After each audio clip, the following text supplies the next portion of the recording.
D K Shivakumar ವಿರುದ್ಧ ಸೋನು ಶೆಟ್ಟಿ ಒಂದು ಅವಹೇಳನಕಾರಿ ಹೇಳಿಕೆಯನ್ನು ಕೊಟ್ಟಿದ್ರು. ಅದೇ ಒಂದು ವಿಚಾರಕ್ಕೆ ಸಂಬಂಧ ಅಥವಾ ಹೇಳಿಕೆಗೆ ಸಂಬಂಧಪಟ್ಟಂತೆ ದೂರು ಕೂಡ ದಾಖಲಾಗಿತ್ತು. ದೂರು ದಾಖಲಾದ ನಂತರ ಈಗ ಅವರು ಹೇಳ್ತಾ ಇದ್ದಾರೆ, ಕ್ಷಮೆ ಕೇಳ್ತಾ ಇದ್ದಾರೆ. ಕೆಪಿಸಿಸಿಯ ಒಂದು legal team D K Shivakumar ಬಗ್ಗೆ ಒಂದು ಅವಹೇಳನಕಾರಿ ಹೇಳಿಕೆಯನ್ನು ಕೊಟ್ಟಿದ್ರಲ್ಲ ಸೋನು ಶೆಟ್ಟಿ, ಅದಕ್ಕೆ ಸಂಬಂಧಪಟ್ಟ ಹಾಗೆ ಈಗ ದೂರು ಕೊಟ್ಟ ಮೇಲೆ ಹೇಳ್ತಾ ಇದ್ದಾರೆ, ಡಿ ಕೆ ಶಿವಕುಮಾರ್ ನನ್ನ ತಂದೆ ಇದ್ದಂತೆ ತಂದೆ ಸ್ಥಾನದಲ್ಲಿದ್ದಾರೆ, ನಾನು ಅವರಿಗೆ ಕ್ಷಮೆ ಕೇಳ್ತೀನಿ ಅಂತ ಸೋನು ಶೆಟ್ಟಿ ಹೇಳ್ತಾ ಇದ್ದಾರೆ. ಈ ಹಿನ್ನೆಲೆ ಏನಾಗಿತ್ತು ಅಂದರೆ ಸೋನು ಶೆಟ್ಟಿ ವಿರುದ್ಧ ದೂರು ಕೂಡ ದಾಖಲಾಗಿತ್ತು. ಕೆಪಿಸಿಸಿಯ ಒಂದು ಲೀಗಲ್ ಟೀಮ್ ಅವರು ದೂರು ಕೊಟ್ಟಿದ್ರು. ಹೈಗ್ರೌಂಡ್ ಪೊಲೀಸ್ ಠಾಣೆಯಲ್ಲಿ ಸೋನು ಶೆಟ್ಟಿಯ ವಿರುದ್ಧ ದೂರು ದಾಖಲಾಗಿತ್ತು. ದೂರು ದಾಖಲಾದ ಬೆನ್ನಲ್ಲೇ ಈಗ ಕ್ಷಮೆಯನ್ನು ಕೇಳಿದ್ದಾರೆ ಸೋನು.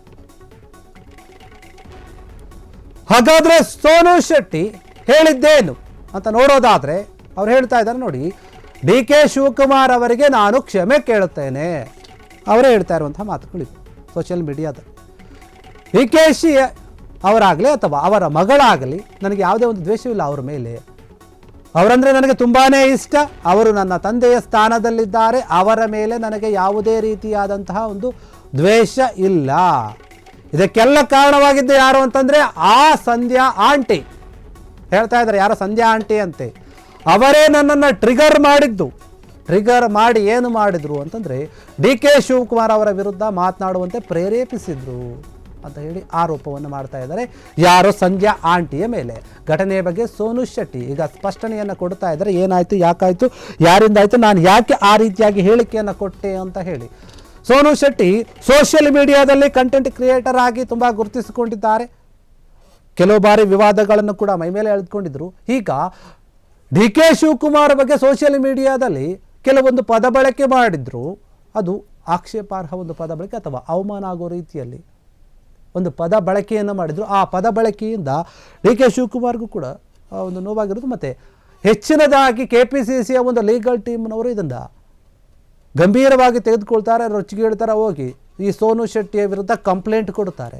ಈ ರೀತಿಯಾಗಿ ಮಾತನ್ನು ಬಿಟ್ಟಿದ್ದಕ್ಕೆ ನಿಮಗೆ ಕಾನೂನು ರೀತಿಯಲ್ಲಿ ಬುದ್ಧಿ ಕಲಿಸ್ತೀವಿ ಅನ್ನೋಂಥ ರೀತಿಯಲ್ಲಿ ಹೋಗಿ ಹೈಗ್ರೌಂಡ್ ಪೊಲೀಸ್ ಠಾಣೆಯಲ್ಲಿ ಹೋಗಿ ಪ್ರಕರಣ ದಾಖಲು ಮಾಡ್ತಾರೆ. ದೂರು ಆಗ್ತಿದ್ದಂತೆ ಎಚ್ಚೆತ್ತುಕೊಳ್ಳುತ್ತಾರೆ. ಭಯಭೀತರಾಗಿ ಅವರು ಕ್ಷಮೆ ಕೇಳುತ್ತಾರೆ ಡಿ ಕೆ ಶಿವಕುಮಾರ್ ಅವರಿಗೆ.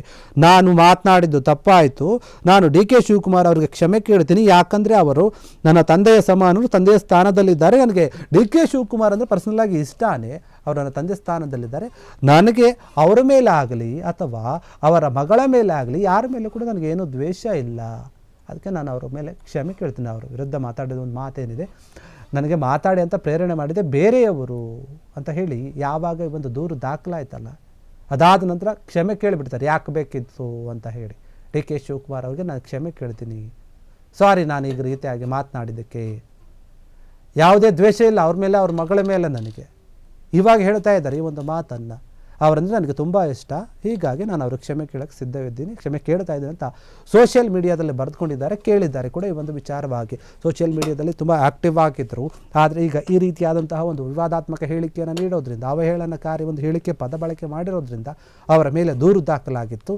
ಅವರ ಲೀಗಲ್ ಟೀಮ್ ಇದ್ದರು, ದೂರು ದಾಖಲು ಮಾಡಿದರು. ಈಗ ಇವರು ಕ್ಷಮೆ ಕೇಳಿದ್ದಾರೆ. ಅವರು ಕೇಸನ್ನು ವಾಪಸ್ ತೆಗೆದುಕೊಳ್ತಾರೆ ಅಥವಾ ಅದರ ಕೇಸನ್ನು ಮುಂದುವರಿಸ್ತಾರೆ, ಕಾದು ನೋಡಬೇಕು. ಆದರೆ ಸೋನು ಶೆಟ್ಟಿ ಬುದ್ಧಿ ಕಲಿತಂತೆ ಕಾಣ್ತಾ ಇದೆ ದೂರು ದಾಖಲಾದ ನಂತರ. ಆದರೆ ಈ ಒಂದು ಘಟನೆ ಆಗೋಕೆ ಅಥವಾ ನಾನು ಆ ರೀತಿಯಾಗಿ ಡಿ ಕೆ ಶಿವಕುಮಾರ್ ಅವರ ಬಗ್ಗೆ ಮಾತನಾಡೋಕೆ ಪ್ರೇರಣೆ ನನಗೆ ಅಥವಾ ಹೇಳಿಕೊಟ್ಟಿದ್ದು ಯಾರಂದರೆ ಆ ಸಂಧ್ಯಾ ಆಂಟಿ ಅನ್ನೋರೊಬ್ಬರು ಇದ್ದಾರೆ. ಅವ್ರು ನನಗೆ ಹೇಳಿಕೊಟ್ರು, ಅವ್ರು ಹೇಳಿದಂಗೆ ನಾನು ಮಾತಾಡಿದೆ. ಅವರು ಮಾತನಾಡೋ ರೀತಿಯನ್ನು ಟ್ರಿಗರ್ ಮಾಡಿದ್ರು, ಅದಕ್ಕೋಸ್ಕರ ನಾನು ಮಾತಾಡಿದೆ, ನಂದು ತಪ್ಪಾಯಿತು ಅಂತ ಹೇಳಿ ಘಟನೆ ಬಗ್ಗೆ ಸ್ಪಷ್ಟನೆಯನ್ನು ಕೊಟ್ಟಿದ್ದಾರೆ.